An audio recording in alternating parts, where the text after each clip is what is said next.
And I'm Charles Thornton, and I'm the chair of the Corrections Information Council in Washington, D.C.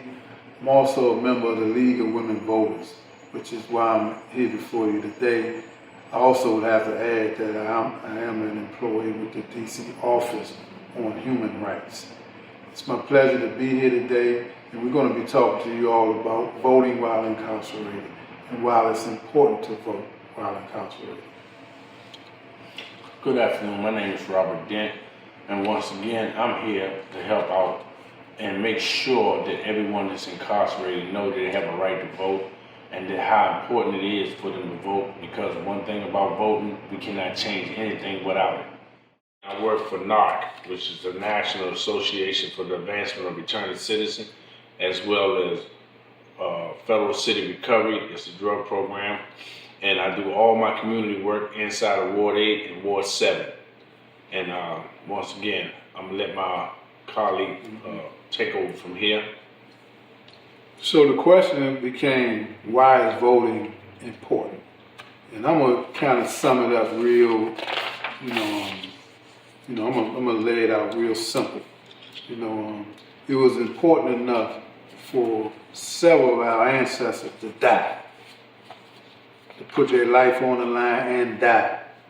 I can't name, we only see the names that, we familiar with, but they're not the only people that died for the right for us to vote right now. So I can't say it no stronger than that. If you're not in tune with that, what our role and our job is with the League of Women Voters, we're going to come to your institution. We're going to make ways to get to where you are at, and we'll be able to share more information, but at the gist of it, this is how, government is run. Every piece of legislation that's put in the books in the District of Columbia is passed, by way of the vote. Everything from the something as important as creating a residential reentry center in the district has to be voted on. So as much as making sure that your children have enough food to eat, via different social programs must be voted on. So you have an opportunity while incarcerated to have an impact on those decisions. Your vote can make a difference. So often, elections in D.C. are decided by just a few hundred votes. As of 2023, 96% of D.C. adult population was registered to vote. About 50% of the D.C. voters are black, 31% are white, and 6% are Latino, and 13% is undetermined. So you would think that black residents would have the voting power to address the housing, the food, the safety concerns that are important to us here in Washington, D.C. But that's not the case. The highest voters turnout was 29%, higher in prominent white Ward 3 than in Ward 7 and 8 in 2022 general election. This is important when we know that on occasion D.C. council races are sometimes won by only 2,000 votes or less. Robert White won his seat in 2016 by 1,794 votes. Can you imagine if 2,000 of those votes came for returning citizens or incarcerated citizens? We could have made a difference, gentlemen. Absolutely, and as Mr. Dent is saying, numbers count. At the end of the day, that's where the rubber meets the road at, and that's numbers.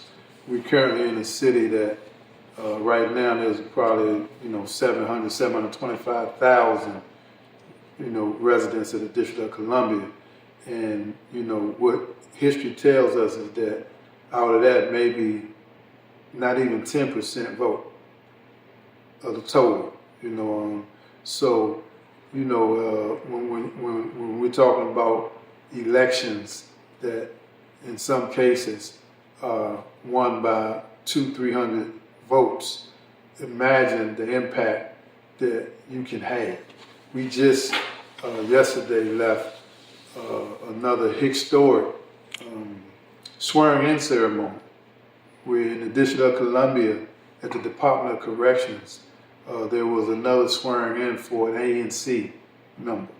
And it's historic because, in the district, most of you all know we have advisory neighborhood council members who represent typically 2,000 to 3,000 people within a ward, right? And, to have a representative of the Department of Corrections is an amazing thing. And again, it's a historic thing because in some places they have aldermans, but I can assure you no place that I'm aware of in the country are there representatives that are incarcerated, and I can also tell you that in most places throughout the country, with the exception of Maine, Vermont, and Puerto Rico, you don't even have a right to vote while incarcerated. There are some places with misdemeanors and pretrial individuals can vote, and in most of those cases, there's not a system in place to allow it to happen. So we have to take advantage of this. So as we end, what we want you all to understand and to know and to be ready for is that we have a election coming up. Let me just go over some of the most important things that I know that's probably troubling some of you guys. You can register from the BOP, all right, with no question. We have emails set up that Mr. Thornton will talk to you about later on in the program. You are at least 16 years of age. You are or were a resident of the District of Columbia. This means that you live in the DC for the 30 days prior to your current incarceration. A judge has not ruled that you are incapable of voting. You do not claim residence or the right to vote in another U.S. state or territory. Ask your family members to send you a voter registration form or contact the DC Board of Elections. Now, that's what Mr. Thornton will get to at the end of this. We have set up emails and phone numbers and people that you can contact to make sure that your voter's registration form are updated. Mr. Thornton? Yes, sir. So, as he was saying, we definitely have a primary coming up June 4th. In order to be able to vote in that primary, your registration must be done before April the 8th. So, if the other most important thing, if you need to change your mailing address, you can contact outreach specialists at dcboe.org. I'm going to hold this up. This is the information for changing your mailing address. This is the information for the upcoming primary. And this is all the information that you can take to your specialist, your reentry specialist, so that you can get your ballot and participate in this primary coming up in June.